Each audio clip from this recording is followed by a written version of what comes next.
Assalamualaikum warahmatullahi wabarakatuh. Nama saya Dewi Amalia Mariam dari SICA 17. Saya di sini akan menjelaskan tentang sistem pendukung keputusan penentuan penerimaan bahan pangan. Di sini pertama saya akan menjelaskan jurnalnya terlebih dahulu. Saya mengambil jurnal yang berjudul Sistem Pendukung Keputusan Penentuan Penerimaan Bahan Pangan Bersubsidi untuk Keluarga Miskin dengan metode AHP pada kantor kelurahan Mangga.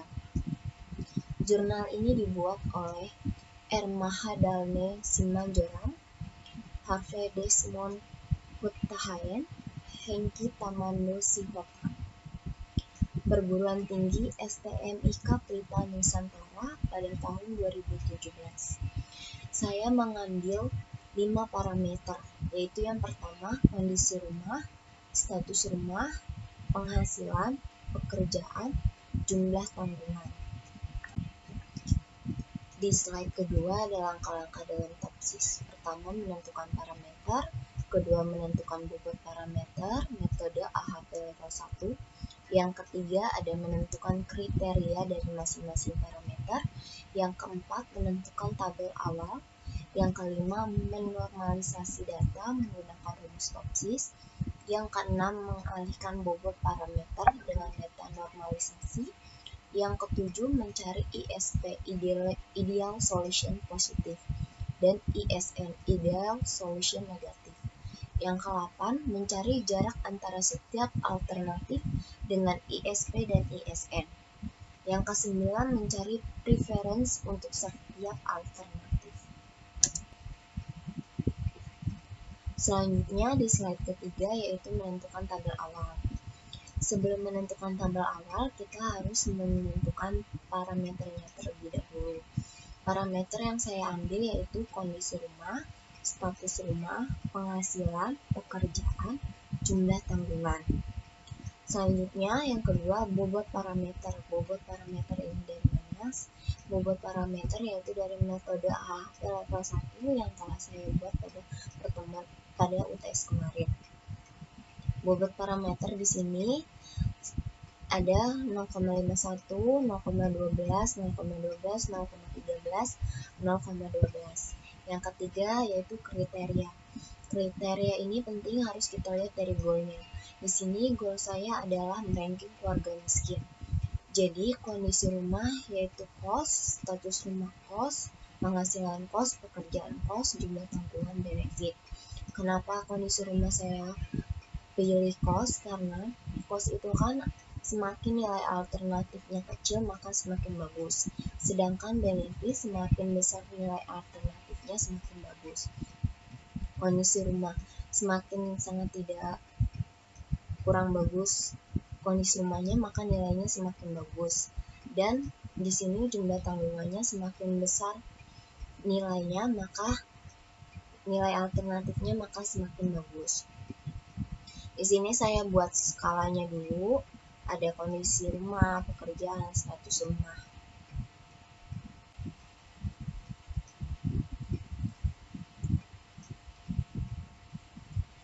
Nah, di sini ada tabel awal dalam Microsoft Excel ya yang lebih jelasnya. Di sini juga goalnya meranking keluarga miskin, ini skalanya. Lalu di sini kita buat dalam nilai ya. Jadi parameternya itu kondisi rumah itu nilainya 1 karena di sini sangat tidak layak. Sangat tidak layak itu nilainya 1. Lalu status rumah. Status rumah itu kontrak. Kontrak itu nilainya saya buat 8. Penghasilan 1 juta 1. Pekerjaan asisten rumah tangga nilainya 1. Jumlah tanggungan ada 4 dan seterusnya. Ini yang saya beri tanda kuning yaitu maksudnya nilai kos. Nilai kos kan nilai yang semakin kecil maka nilai alternatif yang semakin kecil maka semakin bagus. Jadi ini saya tandain kuning. Kosnya kalau di kondisi rumah ada di S1 dan S3. Status rumah ada di S4 jumlahnya 6. Penghasilan 1. D1 pekerjaan di S1 nilainya 1, jumlah tanggungan, benefit, semakin tinggi nilai alternatifnya semakin bagus, maka 5. Nah, selanjutnya yaitu menentukan tabel normalisasi data dengan menggunakan rumus Taksis. Rumus Taksis yaitu RIJ sama dengan XIJ dibagi RIJ kuadrat. RIJ sendiri adalah rasio, XIJ adalah data. Untuk lebih jelasnya lagi akan saya tampilkan pada mikroskop Excel. Di mikroskop Excelnya ya. Nah, sebelum kita membuat tabel normalisasi data, kita harus membuat penyebutnya terlebih dahulu dengan menggunakan rumus sama dengan SQRT dalam kurung S1 pangkat 2 ditambah S2 pangkat 2 ditambah S3 pangkat 2 ditambah S4 pangkat 2 ditambah S5 pangkat 2 tutup kurung, lalu kita enter, dapat hasilnya 5,568. Selanjutnya ke bawahnya hanya perlu kita tarik aja, lalu dapat nilai 17,635, 7648, 12845, 8267. Selanjutnya kembali lagi ke tabel normalisasi data. Untuk mendapatkan nilai S1 kita menggunakan rumus sama dengan S1 dibagi dengan dirinya sendiri, yaitu S1. Ini jangan lupa kita kunci ya. Kita kunci, maka hasilnya 0,180. Berikutnya kita tarik aja. Maka hasilnya dapat 0,78, 0,180, 0,359, 0,539. Begitupun seterusnya pada status rumah, penghasilan, pekerjaan, jumlah tamu. Nah, selanjutnya yaitu status rumah. Status rumah rumusnya tidak beda jauh dari kondisi rumah ya. Yang membedakan hanya di sini. Kalau status rumah kan ada di D138, sedangkan kondisi rumah ada di D137. Berikut. Nah, dan seterusnya. Selanjutnya yaitu kita mengalihkan bobot parameter dengan data normalisasi. Dengan menggunakan rumus sama dengan bobot parameter kondisi rumah dikali dengan nilai S1 alternatif dari tabel normalisasi data. Jangan lupa juga bobot parameternya kita kunci, lalu enter, kita tarik seperti biasa. Maka hasilnya dapat 0,092, 0,366, 0,92, 0,183, 0,275. Nah, selanjutnya itu status rumah. Status rumah rumusnya juga nggak beda jauh dari kondisi rumah. Yang membedakan hanya peletakannya aja ya. Kalau misalnya status rumah itu ada di B156, bobot alternatifnya B156 dikali S1. S1 dari tabel normalisasi data ini. Itu dikali D147. Jangan lupa ini kita kunci, lalu enter. Terus ditarik aja seperti kondisi rumah tadi, tarik, dapat nilainya 0,061, 0,48, 0,41, 0,61. Penghasilan juga sama saja, rumusnya sama dengan bobot parameter penghasilan dikali S1 dari tabel normalisasi. Ini juga kita kunci ya. Lalu enter. Kita tarik juga sama saja. Nggak usah masukin rumus lagi. Nah, ini dapat S1-nya 0,16, S2-nya 0,94, S3-nya 0,019, S4-nya 0,31, S5-nya 0,63. Lalu di pekerjaan juga sama aja. Di sini rumusnya sama dengan bobot parameter pekerjaan dikali S1 dari tabel normalisasi data. Itu D149. D149. Ini juga kita kunci, kita klik enter, lalu kita tinggal tarik aja. Dapat hasilnya S1 itu 0,10, S2 0,91, S3 0,30, S4 0,59, S5 0,71. Lalu jumlah tanggungan yang terakhir, itu rumusnya sama dengan bobot parameter jumlah tanggungan. Ini ada di B159 dikali S1 jumlah tabel normalisasi jumlah tanggungan di D150.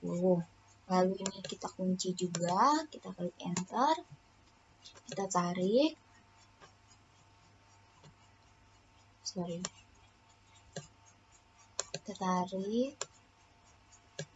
maka dapat hasilnya S2 itu 0,43, S3 0,72, S4 0,57, S5 0,29.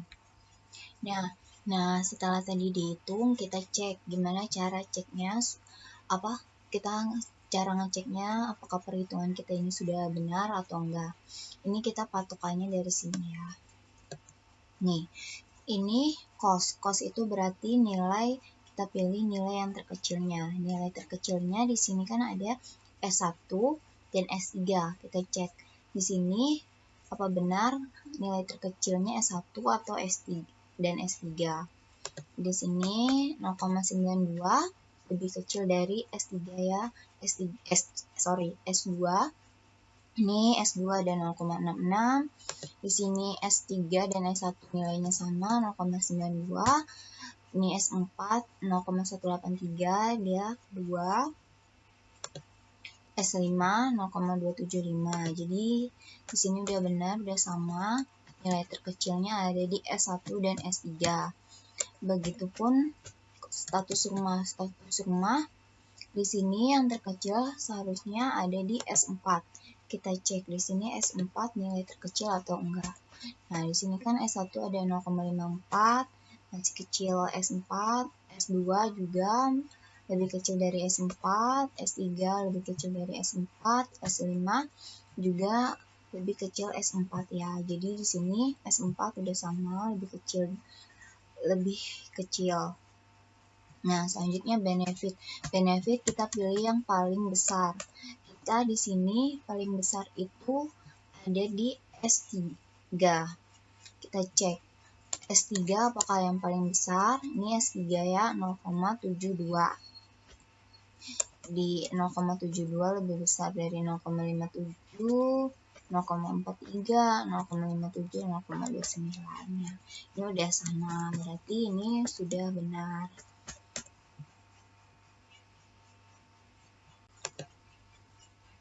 Nah, selanjutnya balik lagi ke PowerPoint. Di sini slide ke-6. Slide ke-6 yaitu mencari ISP, Ideal Solution Positif, dan ISN, Ideal Solution Negatif.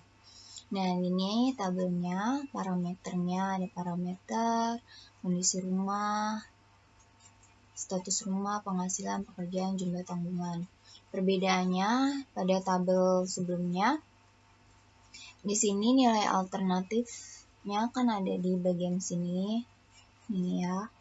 Kalau misalnya mencari ESP, nilai alternatifnya udah diubah ke sini. Nih kita cari tambahin ideal solution positif, ideal solution negatif karena kita mau mencari ini. Lalu di sini juga ada mencari jarak antara setiap alternatif dengan ISP. Ini rumusnya, mencari jarak setiap alternatif dengan ISN, lalu mencari preference untuk setiap alternatif. Untuk lebih jelasnya, akan saya tampilkan pada Microsoft Excel. Ya. Nah, ini nggak beda jauh ya tabelnya, cuman diganti posisi aja. Dari parameter di sini kita pindah di atas, terus kriterianya ada di samping, lalu nilai alternatif jadi bawah, tambahin ideal solution positif, tambah ideal solusi negatif. Nah, rumusnya yaitu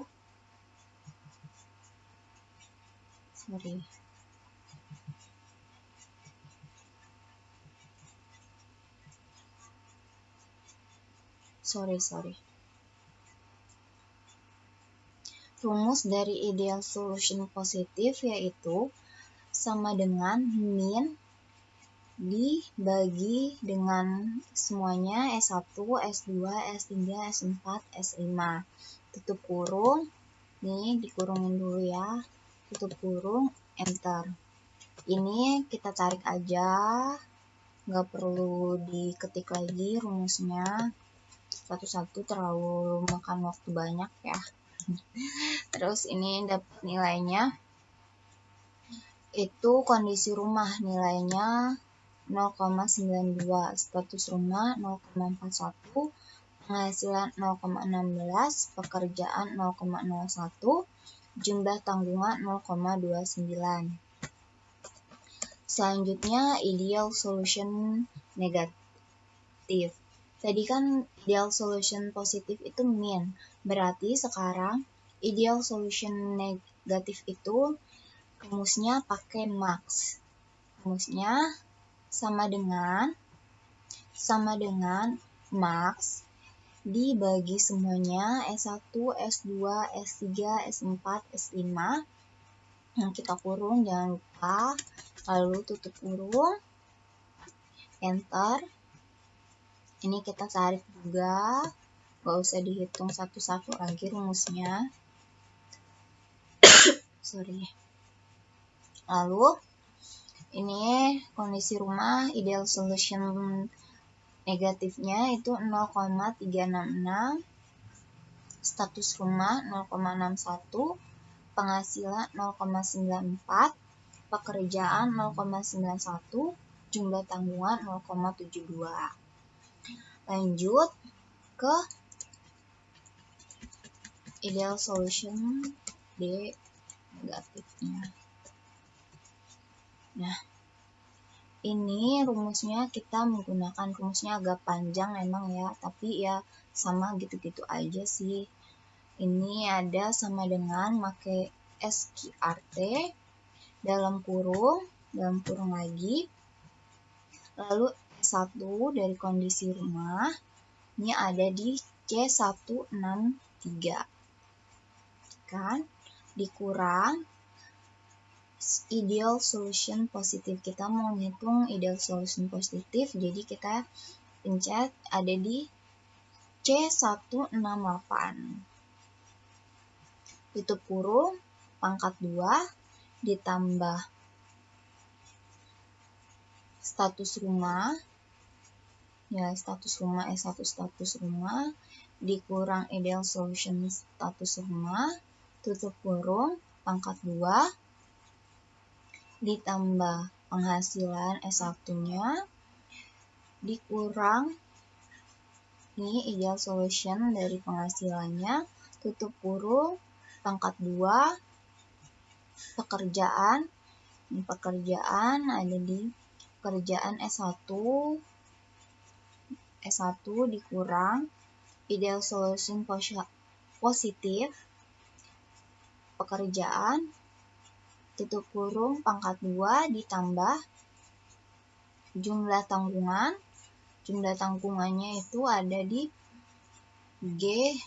163 dikurang ideal solution jumlah tanggungan, tutup kurung, pangkat 2, tutup kurung lagi, jangan lupa.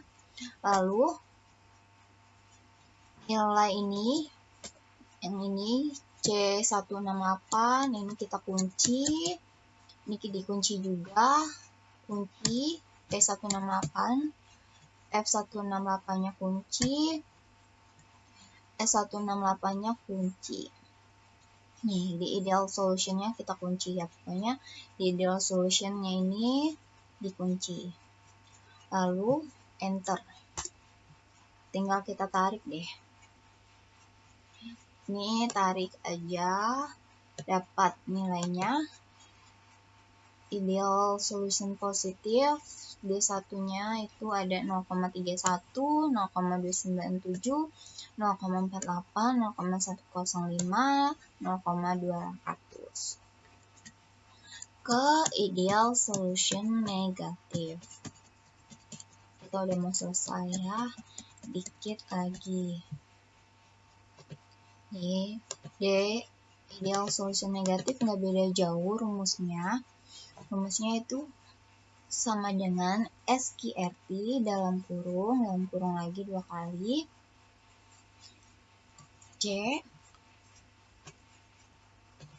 C163 ini dari ini ya, kondisi rumah S1, terus dikurang. Nah, perbedaannya di sini. Ini kita pilih ideal solution negatif. Kurang ideal solution negatif pangkat 2 ditambah status rumah S1-nya D163 ya, 163 dikurang ideal solution negatif status rumah, tutup kurung, pangkat 2, dan seterusnya sampai kita mendapatkan sampai tutup kurung ini nih. Lalu enter, dapat nilainya. Ini tarik juga ya, nggak usah repot-repot.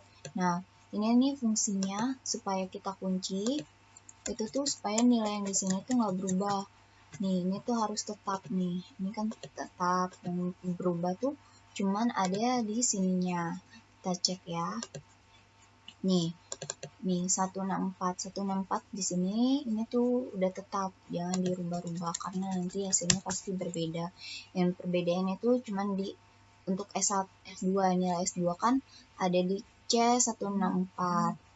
Terus ini juga D164 status rumah di S2.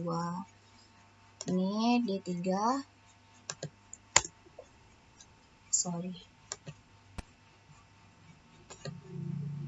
Nah, ini juga sama aja ya kan. Ini harus tetap nih. Kan dia ngitung ideal solution negatif. Ini yang berubah, ini nilai S3-nya. Seperti itu. Nah, di sini ada tabel terakhir, yaitu mencari preference, nilai preference setiap alternatif. Ini ya, ini saya menggunakan rumus sama dengan ideal solution positif yang di sini D1 itu 0,31 dibagi buka kurung, terus dibagi dirinya sendiri di C178 ditambah ideal solution negatifnya ada di C172. Sorry. Rumusnya yaitu